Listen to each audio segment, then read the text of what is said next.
আসন্ন জাতীয় সংসদ নির্বাচন ও প্রাথমিক বিদ্যালয়ের সহকারী শিক্ষক নিয়োগ পরীক্ষা সুষ্ঠু ও শান্তিপূর্ণ আয়োজনের লক্ষ্যে সাতক্ষীরায় সাংবাদিকদের সঙ্গে মতবিনিময় সভা অনুষ্ঠিত হয়েছে। 26শে জানুয়ারি সোমবার সকালে জেলা প্রশাসনের আয়োজনে জেলা প্রশাসনের সম্মেলন কক্ষে এই সভা অনুষ্ঠিত হয়। এতে সভাপতিত্ব করেন জেলা প্রশাসক মিস আফরোজা আক্তার।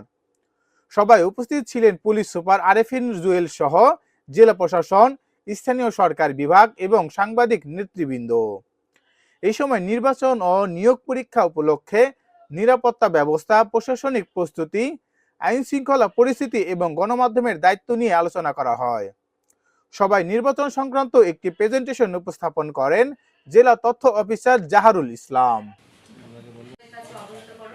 এবং আপনারা কিভাবে আসলে যে কার্ডগুলো, সাংবাদিক কার্ড, ভিজিটর কার্ডগুলো পেতে পারেন সেই বিষয়গুলো, এবং সাথে আমাদের সহকারী শিক্ষক নিয়োগ প্রায় প্রাথমিক